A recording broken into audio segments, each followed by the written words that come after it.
আল্লাহ তাআলা সেই জন্য মৃত্যুর সংবাদ আমাদেরকে জানায় দিয়ে বলেন, দুনিয়ার মানুষ, এই দুনিয়া কিন্তু চিরস্থায়ী নয়, ক্ষণস্থায়ী। মৃত্যুর সুধা তোমাকে একদিন পান করতেই হবে। আল্লাহ বলেন, কুল্লু নাফসিন যায়িকাতুল মাউত, মৃত্যুর সুধা প্রতিটা প্রাণী পান করবে।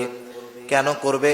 কারণ এই দুনিয়ায় শেষ নয়, এই বদ আমলের হিসাব আল্লাহ তাআলা নিবেন, এটাও অন্যতম একটা কারণ। আল্লাহ তাআলা এবার বলেন, ওয়া ইন্নামা তুওয়াফাউনা উজুরাকুম ইয়াউমাল কিয়ামাহ, কিয়ামতের দিন দুনিয়ায় যে আমল করেছো তার পরিপূর্ণ প্রতিদান দেওয়া হবে।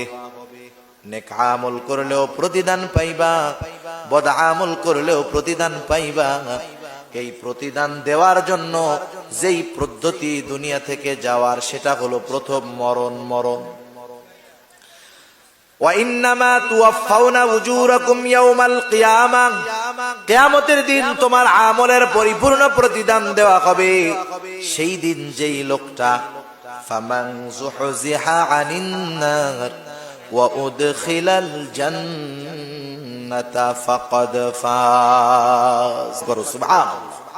কারণ ঈমান আমল ঠিক থাকলে জান্নাতের ঘোষণা আল্লাহ এক দুই জায়গা নয়, অনেক জায়গায় দিয়েছে।